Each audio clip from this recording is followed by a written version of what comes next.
Nós estamos nessa série maravilhosa falando sobre o reino de Deus há vários meses, desdobrando em vários assuntos, vários temas bimestrais, e agora falando assim, trazendo o céu à terra, né? Assim na terra como no céu. Quer dizer, é o momento da igreja refletir como nós podemos trazer o céu à terra e como Deus quer se manifestar aqui.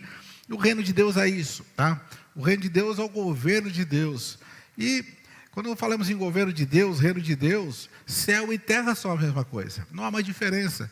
Porque se o reino de Deus é onde ele governa, e ele governa no céu, amém? Ele governa na terra também, então aqui também é reino de Deus. Como ele governa na terra, né, que você vê essa política tão complicada, tanta corrupção, tanta coisa errada, mas ele não governa lá, né, ele não governa na sala dos presidentes das repúblicas ou reis, né, não governa assim, né, politicamente. Pode ser que um deles seja convertido, mas aí a conversão, o reino de Deus, melhor, é pessoal, é no coração daqueles que o aceitam. Ele sempre está dizendo, estou à porta e bato. Porta o que? Do seu coração. O rei está batendo, amém? Quem já deixou o rei entrar, diga amém. Então já tem reino de Deus aí.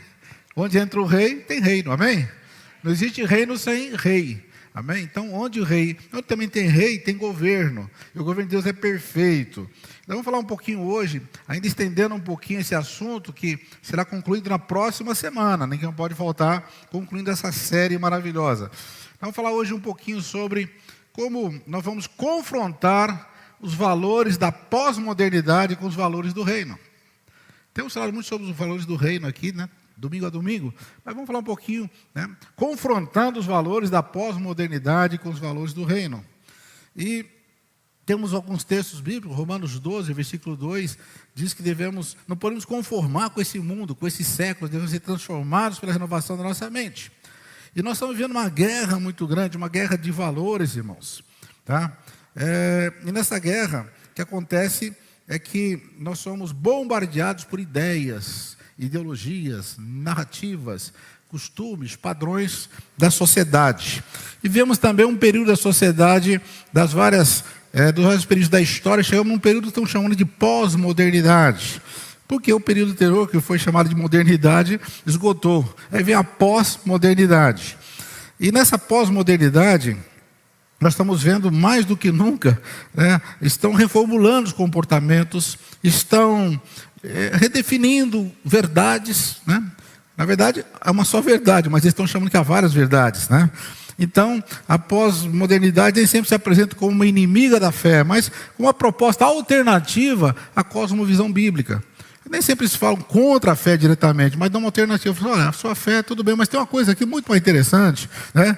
E você precisa pensar assim também. Pense fora da caixinha. Essa coisa tradicional, essa coisa da família, coisa de religião, isso é tudo muito opressor. Cuidado, você pode ser mais livre. E você, então, vem uma ideia como se fosse uma alternativa. Aí começa uma luta de valores, uma guerra de valores.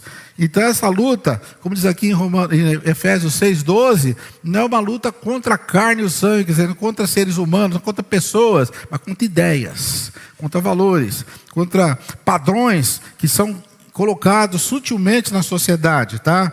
Então diz o texto aqui, essa luta não é contra a carne, não é contra seres humanos, mas contra poderes e autoridades. Poderes espirituais, que você não percebe, são invisíveis, mas estão aí. Tá? E esses poderes também são dominadores desse mundo de trevas. E também estamos lutando contra essas forças espirituais do mal nas regiões celestiais, quer dizer, nos ares, onde eles habitam, onde eles passam, e vão bombardeando, jogando suas setas, jogando, né, espalhando veneno por aí. E nós estamos debaixo dessa chuva, vamos dizer assim, né? Vem de tantas coisas que acontecem hoje através da mídia, principalmente. Né? Nunca se teve uma mídia tão abrangente, né? As mídias sociais, na verdade. Então, hoje o dia inteiro, você está ligado nas redes sociais, vindo coisas. Que coisas você ouve? Tá? Essas coisas vão formando em você uma cosmovisão, transformando sua cosmovisão. Mas o que é cosmovisão? Vamos ver. Cosmovisão é a lente pela qual uma pessoa interpreta a realidade. Quer dizer, aquela lente que você vê assim, como você vê a vida, como você vê a família, como você vê a moralidade, como você vê o céu, o inferno, Deus, a vida e a morte. Como você vê tudo isso? É interessante que você anda por aí, cada um parece que vê de um jeito. né? A sociedade tem hoje mais ou menos uma tendência, assim, né, assim, um fluxo de ideias pendendo para o materialismo, para o humanismo, tá? E sutilmente, às vezes até mais abertamente, negando Deus, negando a verdade bíblica, negando. Então, eles começam a questionar tudo. A pergunta, né, a cosmovisão tenta responder: o que é a verdade? Quem sou eu, né? O que é certo, o que é errado? Tá? Vamos falar um pouquinho sobre isso, que faz parte da pós-modernidade. Qual é o sentido da vida? Mas é o seguinte, irmãos: toda pessoa, eu e você, todos, sem exceção, temos uma cosmovisão. Ou ela é bíblica ou é secular. Ou ela é baseada na palavra de Deus ou é baseada em valores humanos. Tá? Quando fala secular, é de acordo com esse século, de acordo com esse mundo. Tá? E, como citei em Romanos 12, versículo 2, diz: não vos conformeis com esse século, não vos conformeis com esse mundo. Quer dizer, não se amolde a esse mundo, mas você deve ficar inconformado. Quer dizer, você buscar uma outra forma de ser, buscando a palavra de Deus. E as pessoas, elas são o que elas pensam. Se você muda o pensamento de alguém, você muda a pessoa. Você muda o comportamento, você muda as ações, muda as reações, muda tudo, muda o destino dela. Então, é assim que o inimigo trabalha, na mente, tá? Bom, então, se você não for formado por uma cosmovisão bíblica, ou se você não formar seus filhos com uma cosmovisão bíblica, a cultura mundana vai formá-los. Porque o tempo todo eles têm que ouvir músicas, assistir filmes, desenhos, bate-papo, né, ideias e influencers, né, aqueles influenciadores, eles estão conectados o tempo todo. E mais do que nunca eles estão sendo formados com uma cosmovisão que não está de acordo com a palavra de Deus. É aí então que mora o perigo, né, irmãos? O veneno vai entrando e você nem percebe.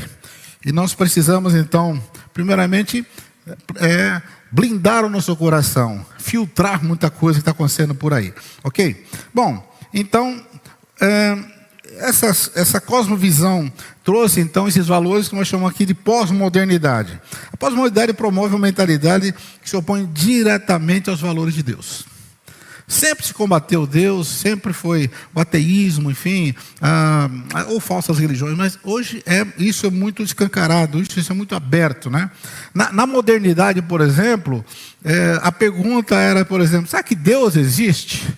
Era uma pergunta nas universidades, nos debates, nos filósofos, enfim, os educadores, era uma pergunta, e ali tinha um questionamento. Na pós-modernidade nem se pergunta mais. Chegou à conclusão: Deus não existe. É o homem, somos o centro do universo, fazemos o que queremos, nem prestar conta para ninguém. Então, esse debate, se Deus existe ou não, já foi da era passada, da modernidade. Na pós-modernidade, não se questiona mais isso, não se preocupa mais com isso, isso é um assunto já resolvido. Deus não existe. E se existe, cada um tem o seu Deus. Se você quer ter um Deus, tenha, mas do seu jeito. Mas deixa eu ter o meu Deus. Essa é quem pensa. Se é que você quer ter um Deus, é do seu jeito, é do meu jeito. Por quê? Cada um é cada um. Isso é pensamento da pós-modernidade, tá? Então, entra algumas coisas. Primeiro, o relativismo moral. Tudo é relativo. Significa, nada é absoluto. Tudo é relativo, quer dizer, depende do ponto de vista, tá? Casamento é bom? Depende. Ter filho é bom? Depende. Ser honesto? Depende. Depende. Crer em Deus? Depende. Tudo é relativo. Esse relativo, que então, o relativismo moral, né, ele diz assim: olha, o seu ponto de vista é importante. Mas Jesus está falando assim, na sua oração em João 17, versículo 17, sabe o que ele diz? Orando ao Pai: santifica-os na verdade, a tua palavra é a verdade. Para Deus nada é relativo, a palavra de Deus é absoluta, amém? Quem crê que a palavra de Deus é absoluta? Aleluia. Então vou deixar o relativismo para lá, né, irmãos? Bom, então, a pós-modernidade, só resumindo, não existe uma verdade absoluta, mas para o reino de Deus, a verdade é revelada e é inegociável. Amém?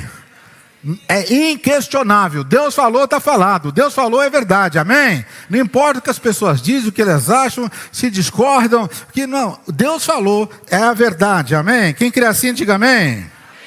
Outro aspecto. Autonomia extremada, quer dizer, cada um para si, eu sou o meu próprio padrão, né? Viu o jeito que eu quero, eu sou o centro do universo. Essa é a pós-modernidade, né? As pessoas são levadas a pensar: você, irmão, você não precisa se preocupar com os outros, é você que é importante. O seu pai, sua mãe, os valores, pensar o seu avô, sua avó, seu pastor, a religião, isso aí tudo é relativo, o importante é você. Você é importante, então você é uma autonomia, quer dizer, você é autônomo, você é você e acabou, tá? O eu ocupa o centro, né? E Deus é removido da autoridade. O que Jesus disse sobre isso? Sabe o que Jesus disse, irmãos? O eu é importante, o seu eu é importante, sabe? Ele está citando um texto também de Juízes, né? Que houve um tempo lá em Israel que estava assim, foi uma crise muito grande. Naquela época não havia rei lá em Israel e cada um fazia o que bem lhe parecia. Quer dizer, cada um fazia o que era certo e tudo estava errado. Se cada um vai fazer o que acha certo, né? O que você acha certo não é o que o outro acha certo, não é o que os outros acham. Enfim, então dá tudo errado. Mas Jesus disse, se você quiser vir após mim, Lucas 9:23, quer me seguir mesmo? Negue-se a si mesmo. Negue-se a si mesmo, quer dizer, em vez de você valorizar o seu eu, endeusar o seu eu, centrar o seu eu, sabe disso? O meu eu não vale nada. E você coloca ele lá na cruz, onde ele morre para si mesmo, tá? E você aceita Jesus como rei da sua vida, toma diariamente a sua cruz e segue Jesus. Amém? Quem quer seguir Jesus, diga amém. Quem quer negar a si mesmo, diga amém. Quer dizer não para você? Sua carne grita querendo alguma coisa, seus apetites gritam e falam, não, você morreu, você acabou. Não é fácil, irmãos, mas é o único caminho, amém? Se você quer seguir Jesus, negue-se a si mesmo. Outro ponto também, aí vem esse individualismo narcisista, né? Aquela coisa, a pessoa, sabe... Ele começa a se admirar, ele começa a se achar o cara, se achar muito bom. E achar até inclusive que o certo é o que me faz feliz. Se eu sou feliz assim, né? De repente eu falo assim, eu não quero mais colocar roupa não, vou andar peladão aqui.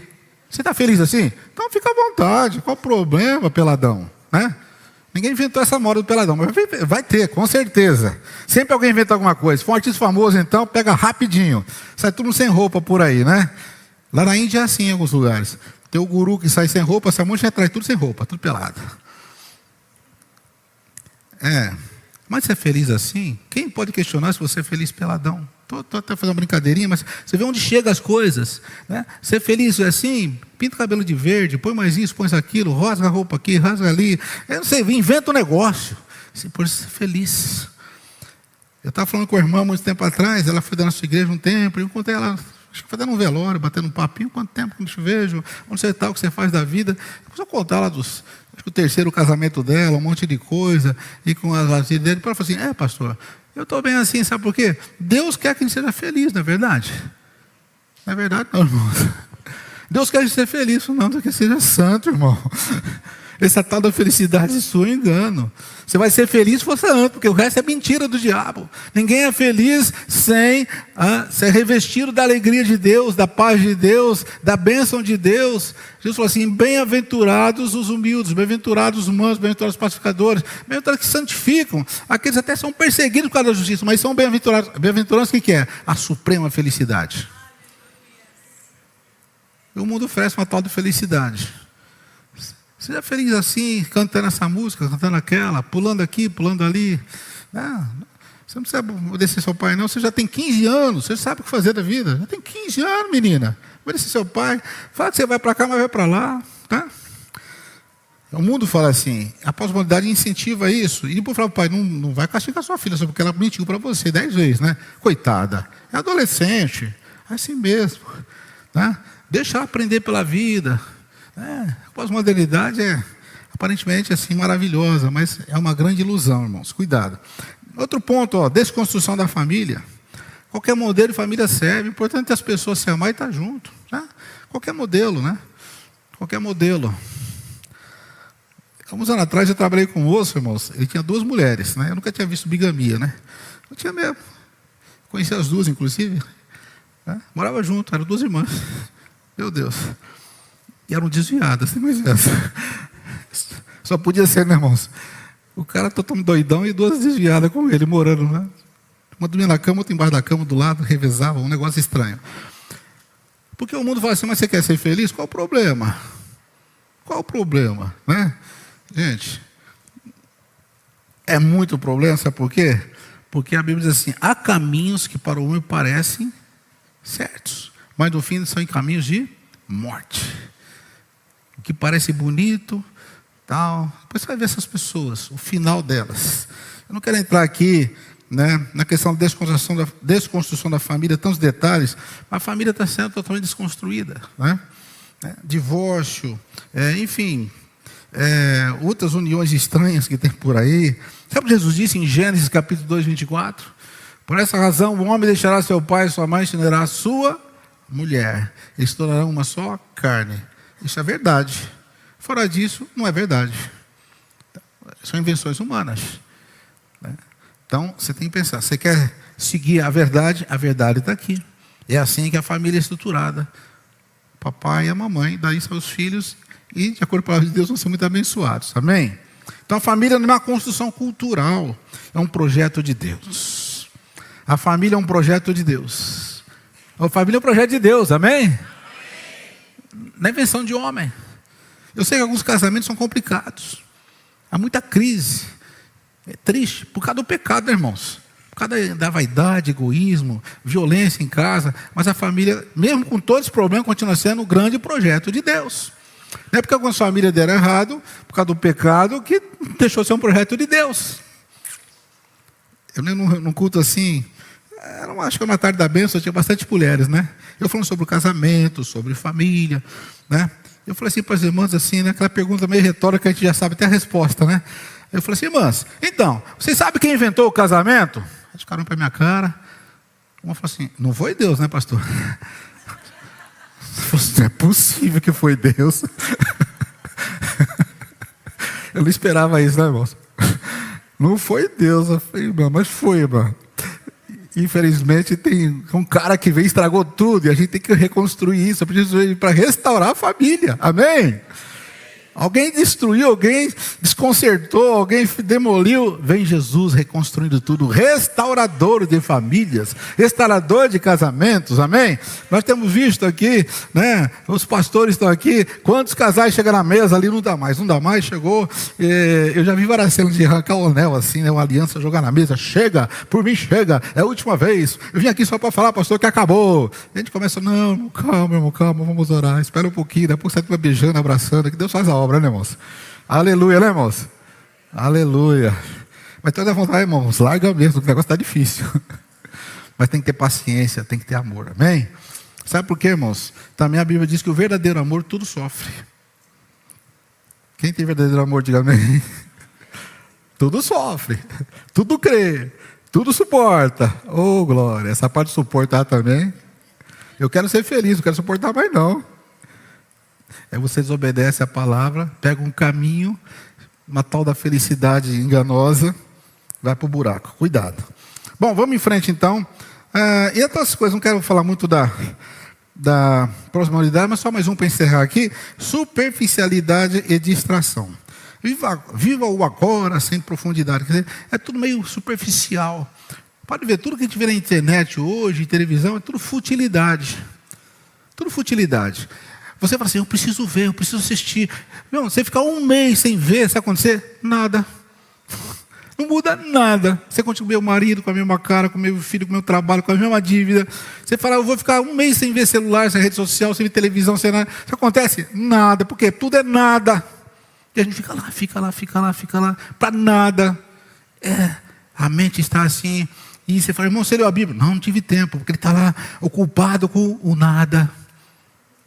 Que não leva a nada. Ei, misericórdia, irmãos. Aí fica um bando de gente vazia, né? Bando de gente vazia, cabeça vazia, porque lá não tem nada. Nós vivemos o tempo das futilidades. Sabe que futilidade, irmãos? Nem sempre é coisa imoral e tal, né? Eu pego assim, né? Eu também faço, irmãos. Eu também gosto de futilidade de vez em quando. Aí vejo já o leão caçando a cobra pegando o gato pegando a cobra. É engraçadinho, irmãos. Quando eu já passei meia hora vendo as bobagens. O trem que bateu, o outro caiu no trem, no rio. Para que? Fica pensando, para que isso? Aí vai ler a Bíblia, que canseira ler a Bíblia. Mas bobagem fica ali, não cansa. Bobagem é legal, né, irmãos? É legal, não é? Fala a verdade, né, irmãos? Você fica tantas horas aprendendo bobagem e fala que não é legal. É muito legal, mas não leva a nada. Você quer ser cheio de Deus? Enche-se da palavra. Amém? Vivemos esse tempo, futilidades, coisas inúteis, fora as porcarias, que nem futilidade é, são imoralidades. Aí já nem passa perto, irmãos, por favor, hein? Fica nas piores hipóteses, a futilidade, né? Pelo menos na imoralidade, porque você vai para a imoralidade e você vai depravar a mente, aí já você vai para um caminho do pecado terrível. Mas mesmo na futilidade, às vezes, irmão, só uma brincadeirinha aqui, é um cara que fez um barquinho, é um cara não sei o que lá, é um cara subiu na árvore e caiu, que engraçadinho, irmãos. Tudo bem, isso não é imoral, mas é perda de tempo. Estamos aí perdendo nossos tempos, tão preciosos, irmãos, e não temos tempo para ler a palavra, para orar, para ler a Bíblia, tempo para a família. A família está desintegrando, cada um com seu celular, vendo futilidades o tempo todo. Quem vê futilidade fica fútil, amém? Não vou perguntar quem é fútil, diz amém, porque não é bom, né, irmãos? Mas pensa bem. O que você vê horas e horas? Futilidades. Depois você vai pedir perdão para Deus. Bom, mas nós temos um reino inabalável. Aleluia. Ou tudo isso é fútil. Sabe o que é fútil? É coisa que passa, que não presta, que não tem substância, não tem utilidade e tal. Mas vamos pular agora aqui. Vamos ver o que a palavra de Deus diz em Efésios 2, 19 e 20. Sabe quem você é agora? Você faz parte de um reino que tem fundamento. Amém? Oh, aleluia. Efésios 2, 19 e 20 diz assim: assim vocês já não são estrangeiros nem forasteiros, mas concidadãos dos santos e membros da família de Deus. Amém? Olha, edificados, não pode passar esse quadro, edificados sobre o fundamento dos apóstolos e dos profetas, tendo Jesus Cristo como pedra angular. Você está na rocha de Deus. Vamos reler então aí, irmãos, juntos? Vamos lá, você está olhando aí, né? Não são mais estrangeiros, forasteiros, mas concidadãos dos santos e membros da família de Deus. Nosso fundamento é que fazemos parte de uma família espiritual. Essa família que você tem aqui é transitória. Seu pai, sua mãe, seu filho, seu irmão, tudo isso é transitório. Mas há uma família que é para sempre. É uma família que nós viveremos para sempre no céu, que é a família espiritual. Esperamos que a sua família de sangue faça parte dessa família. Mas pode ser que nem faça parte, mas você faz parte de uma família maior chamada família de Deus. Aleluia. E essa família de Deus é edificada num fundamento dos apóstolos e dos profetas, cheios da palavra de Deus e tendo Jesus como pedra angular. Então no reino de Deus nós temos a verdade absoluta. Amém? Oh, a palavra de Deus fala e está falado. A sua identidade não vem daquilo que você acha que é. Não é o que você acha que é. Eu acho que... então vem nessas coisas. Eu acho que nem sou homem, eu não acho que sou mulher, não acho que... Gente, essas coisas são não é o que você acha. Mas o que a palavra de Deus diz? O que a palavra de Deus diz que você é? Você é filho amado, filha amada de Deus. Amém? Foi gerado por Deus para ser santo. A Bíblia diz, gerados em Cristo para as boas obras. Aleluia, esse é você, amém? A autoridade de Deus é justa e santa. Oh, aleluia. O padrão familiar é aquele que é instituído por Deus. O prazer verdadeiro é fruto da obediência de Deus, irmãos. Tudo isso aí faz parte então desse novo fundamento que você tem em Cristo. Você agora está nesse fundamento maravilhoso. Vamos ver esse fundamento como que, só confirmando aqui, Hebreus 12, 28. Veja aí. Portanto, vamos ler juntos? Portanto, já que estamos recebendo um reino inabalável, sejamos agradecidos a Deus. Você faz parte de um reino que não se abala, que não se move, que não cai, que não fica por aí cambaleando. Não, você tem um reino inabalável. O reino de Deus chegou na sua vida, ele não se abala, ele permanece ali, porque é o reino que é sustentado por ele. A pedra fundamental é Jesus. Amém? Aleluia. Quem está entendendo, diga amém. Aí vem muita confusão na mente dos jovens, das crianças, dos adolescentes. Uma criança, por exemplo, vai para a escola e fala assim: olha, você é aquilo que você sente que você é. Você sente que é menino? Nem sei. Então experimenta menino, experimenta menina. Faz de um jeito, faz do outro. Um dia você anda com um menino, depois você põe uma saia com menina, você sai com menina. Sabe? É o que você sente, o que você sente. A Bíblia não fala que você sentir nada. Fala, você é o que Deus diz que você é. Deus falou, não é o que você sente, meu irmão. Você não tem que sentir nada, você tem que obedecer, amém? E então, nossos filhos vivem nessa tensão. Eu sinto isso, mas a Bíblia diz diferente. Então, uma tensão muito grande que você sente, que a Bíblia diz. E aí, então, que entra um discipulado intencional na família, na palavra. Leia a palavra, respeite a palavra, repita a palavra, amém? A palavra, irmãos. O blá, blá, blá não vai funcionar. Meu pai que quer, não é aquilo que quer, irmãos. falar um pouquinho sobre o reino de Deus na família, assim, só um pequeno, não vou nem um parênteses porque está no assunto, mas não está no esboço aqui. O que é então, como que é o governo de Deus na família? Presta bem atenção. Geralmente, na nossa cultura, aqui, é assim, quem manda é o papai. Ou quem manda é a mamãe. Geralmente os dois que mandam. Às vezes é só um, o outro tal. Depende da hierarquia ali, mas é o papai que manda. Aí então a criança fala, papai, eu quero uma bicicletinha. Ah, filho, se você tirar nota boa, eu te dou a bicicleta. Você merece. Uma bicicleta para a criança. Ou então o pai pode falar assim, filho, eu tenho dinheiro, então eu vou comprar porque eu tenho dinheiro. Ou o pai pode falar, filho, que pena, não posso comprar bicicleta agora, estou sem dinheiro. Então, é o papai que resolve, sim ou não? O que Deus tem a ver com isso? Quem reina ali? A vontade de quem que reina? A vontade do papai. Tem reino de Deus ali? Nesse caso, não. Nesse aspecto, não. Pode ser que tem outros aspectos, nesse não. Porque o papai, quando ele tem a visão certa do reino, ele muda. É isso que nós temos que aprender, amém? Quem quer mudar, diga amém. Vai mudar então, vamos ver como que é. Filho, é o seguinte, olha, que bom que você quer a bicicletinha, mas é o seguinte, nós precisamos perguntar para Deus, porque é Ele que manda nessa casa. Você já orou para isso? Eu não orei, papai, então vamos orar. E Deus vai falar. Como que Ele fala, pai? Eu vou te ensinar. E se o pai não sabe, chama a gente aqui e te ensina, tá bom? Amém? O pastor Tony explica, o pastor Ricardo, tá? Como é que faz para Deus falar com o papai e mamãe? Que a mãe nem sabe também como que é. Mas tudo bem, você quer aprender. Deus reinar, Ele tem que falar. Aí o filho, pai, então vou orar. E começa a orar. Aí Deus vai falar sim ou falar não. Se Deus falar não, não é que o papai é ruim. É que Deus falou não, acabou, Deus resolve. E se Deus falar sim, o pai falar, filho, Deus falou sim, só que eu estou sem dinheiro. Mas Deus é provedor. Se Ele falou sim, o dinheiro virá, a bicicleta virá, vai ganhar o tio, sei lá, da escola, do vizinho, ou dinheiro extra que eu vou receber, você vai ter sua bicicletinha, mesmo que eu não tenha dinheiro, porque Deus é que manda nessa casa. Sabe por quê?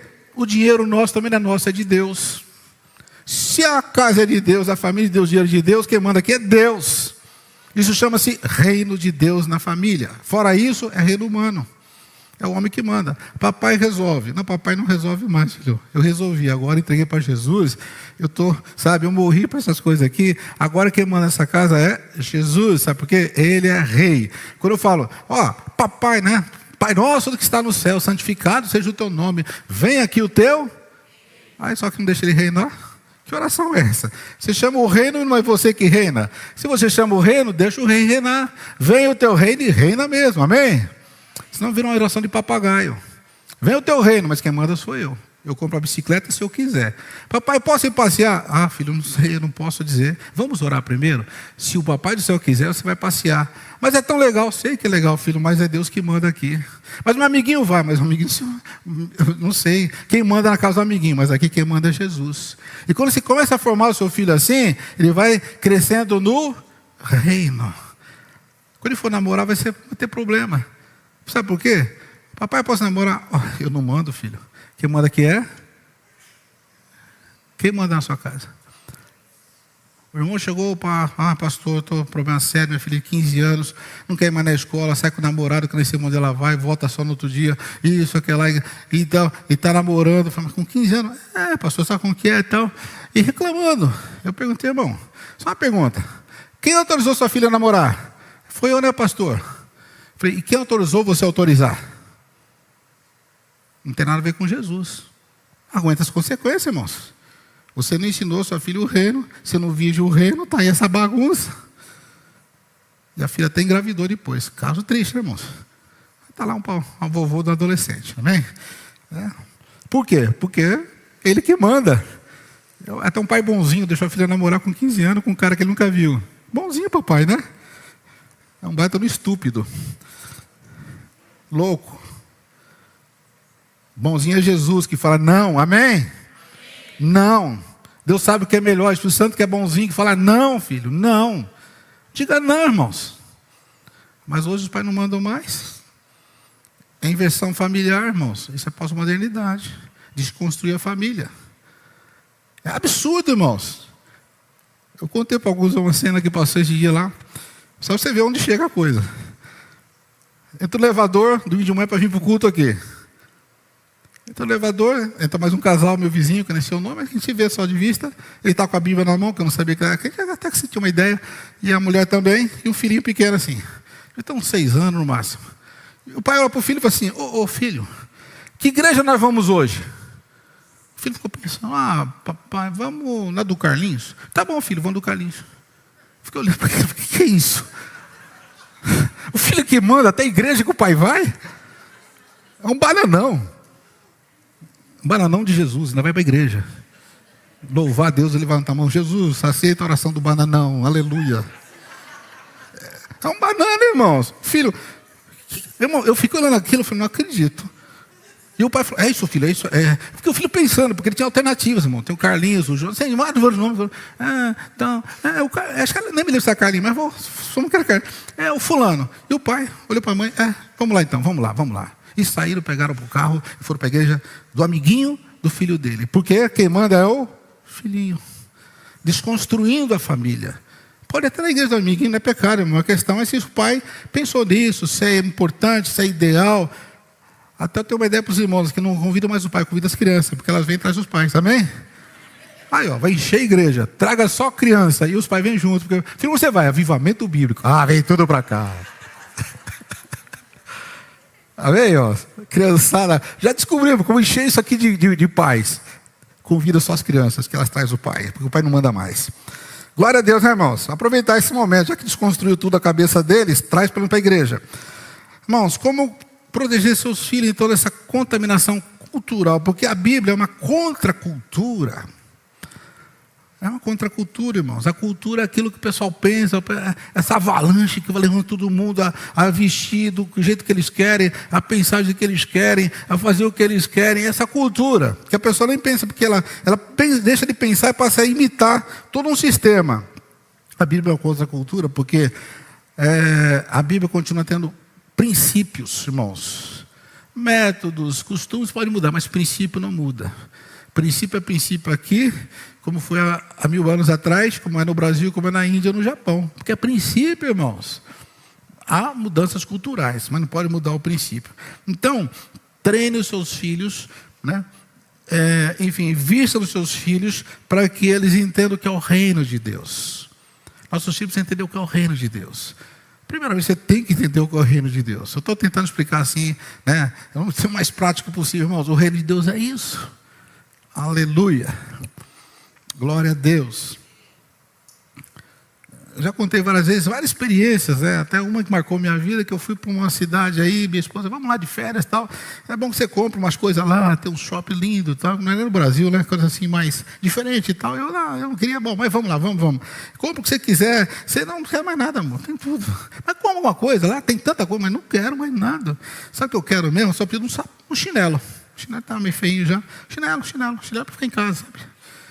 Bom, vou lá. Irmãos, eu entrei naqueles outlet da Nike, da não sei o que lá, um monte de coisa. Eu olhava aquilo ali, nem um chinelo serviu. Não é que servia no pé, não servia no coração. Eu olhava, não tinha paz. Sabe, se você não fala na paz, você sabia? Colossenses 3,5 fala assim, a paz de Cristo seja o árbitro do seu coração. Quando você está num lugar perto da paz, é que Deus já não está ali. Ou Deus não quer que você vá para lá. Você tem que ter esse sinalzinho verde e vermelho. Tem paz? Vai em frente. Não tem paz? Para. Irmãos, eu fiquei uma semana procurando o tal do chinelo, as melhores lojas lá da Flórida. Sabe o que aconteceu? Voltei sem chinelo. Fui comprar na rua Manuel Coelho aqui. A lojinha, entrei lá, é isso aqui. Eu senti paz. Não foi falta de dinheiro, nem oportunidade. Eu fui para casa e falei, Senhor, eu vou lá para o lugar que tem o paraíso das compras e venho sem o chinelo. Deus falou, é porque o seu pé é meu. E põe o chinelo que eu quiser. Amém? Quem já entregou o pezinho para Jesus? Chorou para colocar esse sapato hoje? Então ora direitinho, o pé é dele, amém? Eu sei que é meio didático, isso Deus explicando para a gente como funciona. Não sei se toda Senhor, é chinelo, é sapato, é roupa. Mas também é importante, amém? Também faz parte, irmãos. E você vai no mercado, você compra o quê? A Espírito Santo diz, se é a marca A, marca B, se é isso, se é aquilo, sabe? Porque ele sabe se está estragado, se faz bem, se aquele dinheiro daquele fabricante vai para onde vai, se é o menos ruim que tem, e você vai investir o seu dinheiro, o seu tempo, tudo de acordo com a direção do Espírito Santo, e dá tudo certo, porque o Espírito Santo é perfeito. Então, no reino de Deus, ele reina perfeitamente, e a sua vida deixa essa bagunça, essa coisa de acerta e erra, pode ser tudo certinho, porque Deus não erra, amém? Bom, fechando então, irmãos, vamos lá. Fechando aqui, eu vou pular uns... Tá? Vamos já para a conclusão aqui, porque o tempo passou, né? Vamos aqui, a parábola dos dois fundamentos, Mateus 7, 24 a 27. Jesus conta uma historinha. Jesus é bom contador de história, né? Não historinha para perder tempo, não era futilidade não. Essas historinhas que tinham assim lições, e lições importantes até sobre a eternidade. E Jesus conta uma história aqui. Volta um pouquinho, tá? É Mateus 7, 24 a 27. Jesus fala assim, olha, aquele que ouve minhas palavras e pratica, é como o homem que construiu sua casa aonde, irmãos? Quem ouve a palavra de Deus e pratica, constrói sua casa onde? Na rocha. Tá? Esse é sábio. Aquele que ouve, mas não pratica, está construindo sua casa onde? Na areia. Então, aí a gente fala, será que a minha casa está na rocha, se está na areia? Depende. Está praticando a palavra? Deixa Jesus reinar? É Ele que manda mesmo? Você está no governo de Deus? Por exemplo, vamos ver situações complicadíssimas que estamos vivendo. Uma pesquisa recente não tão recente, mas de alguns tempos atrás, nos Estados Unidos, dizia o seguinte, né? Os filhos de crentes, os filhos cristãos, filhos evangélicos vão para a faculdade, de cada 10, 7 voltam ateus. Hoje é mais, deve ser 90% ou mais.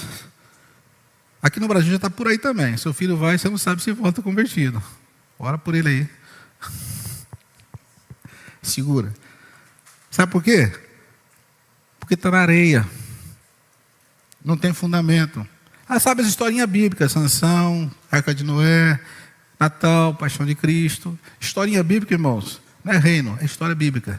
Reino é entender como Deus governa a sua vida em todos os detalhes. Isso é reino. E deixar ele reinar, porque ele falou, aquele que ouve e pratica. Aquele que ouve sobre o reino e deixa ele reinar. Esse pode ir para a faculdade, pós-graduação, doutorado, pós-doutorado, vai enfrentar todos os ateístas, todas as bobagens que eles vão falar para você continuar firme na rocha. Falta o quê? Fundamento. Falta base. Falta estrutura. E Deus está nos dando isso, amém, irmãos?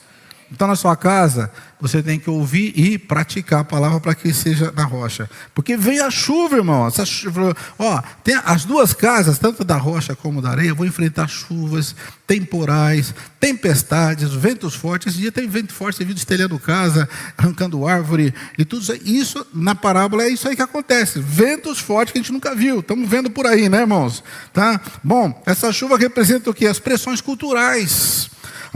Esses rios representam as ideologias, rios que vão, inundações, né? Rios vão transbordando, né? Empurrando, levando casas, levando tudo que tem pela frente, né? Os ventos representam esses ataques espirituais, mas as casas construídas na palavra de Deus permanecem. Quer uma casa permanente? Construa em cima da palavra, em cima da prática da palavra, amém? Aleluia. Casas construídas na areia da cultura desmoronam, irmãos. Cuidado. Aí vem esse salmo importante. Vamos falar junto, então, Salmo 125, versículo 1. Os que confiam no Senhor são como o monte de Sião, que não se abala, mas permanece. Fiquemos em pé, irmãos. Você é como o monte de Sião. Oh, aleluia. Está no fundamento que não se abala, é a prática da palavra. O reino de Deus, irmãos, ele é estabelecido pela sua palavra. Obedecer a palavra não é uma chatice, não é um capricho de Deus que coloca um monte de lei chata para você seguir. A lei é protetora, irmãos. A lei é para proteger. Mas não você está no trânsito sem lei nenhuma. Não tem placa de contramão, mas também não tem para a direita e para a esquerda. Cada um faz o que quer, dá certo. A lei do trânsito é protetora. Quanto melhor você obedece, quanto mais você obedece a lei do trânsito, mais protegido você está, não é assim? As leis são protetoras, irmãos. Aí você vê uma placa ali, cuidado, buraco, né? Cuidado, penhasco, praia imprópria para banho. Você não entra, né? Cuidado, cão bravo. Essas leis são protetoras. E a Bíblia diz, cuidado, cuidado, cuidado. Você fala, mas o que é isso? Isso é muita religiosidade, Deus é muito exigente, isso é coisa de passado. Gente, a lei de Deus é protetora. Ela é tão protetora que ela é chamada, Salmo 91, de esconderijo do... O que é estar de esconderijo? Está na obediência. Se você está na desobediência, está fora de esconderijo. Aí o furacão, o vendaval vai pegar você. No esconderijo você está protegido. Quem quer ficar no esconderijo, diga amém. É na obediência da palavra. Glória a Deus. Irmãos, fica no esconderijo. Eu costumo dizer assim, irmão, você está no esconderijo, não põe nem o dedinho para fora, que o diabo pode, o inimigo, tem um bichão querendo puxar você. Não põe o dedinho para fora, nem a cabeça, nem pensa, nem saia. Se sair, irmão, já era, cuidado. O inimigo não vai poupar você. Não vai dar moleza para você. Faz esconderijo, ele vai tragar você. Ele ruge como um leão, querendo devorar. Quem passar fora de esconderijo, irmãos, ora, não tem chance. Mas você está no esconderijo, diga amém. Mantenha a sua família no esconderijo, na prática da palavra. E assim o reino de Deus será estabelecido ali, no seu casamento, na educação dos filhos, nas suas finanças. Quem manda o seu dinheiro agora é o rei, amém? Você vai orar antes de fazer compra? Antes de comprar, antes de vender? Antes de comprar chinelo também? Amém, aleluia. Deus ensina cada lição, né, irmãos? Até com chinelo eu aprendi. Aleluia. Glória a Deus. Aí você fala, Senhor, venha o teu reino. Venha o teu reino aqui. Venha o teu reino na minha casa. Na minha vida, reina Jesus, reina, reina, reina. Abre tudo, abre o coração, dê espaço a Ele. Reina, Senhor, coloca o teu trono aqui, coloca o teu trono de glória, de majestade, de verdade, de justiça, de graça. Vem o teu reino de santidade na minha vida, na minha família. Vem o teu reino na igreja, vem o teu reino, venha, venha, venha. Oh, chama o reino, vem, vem. Oh, Pai nosso que está no céu, santificado seja o teu nome, venha o teu reino aqui, venha o teu reino aqui, e seja feita a tua vontade, aqui na minha vida, aqui na minha casa, aqui na minha igreja, assim como é feita no céu. Oh, venha o teu reino, Senhor, aleluia. Porque se ele não reinar, um outro rei mau vai ocupar o espaço que estiver vazio. Se deixar um trono vazio, há um outro rei perverso que vai entrar sutilmente com uma conversinha fiada e vai entrar ali e vai destruir você. Ele veio matar, roubar e destruir. Mas quando você deixa o rei Jesus reinar, ele traz vida e vida com abundância. Oh, louvemos. Oh, aleluia. Obrigado, Senhor.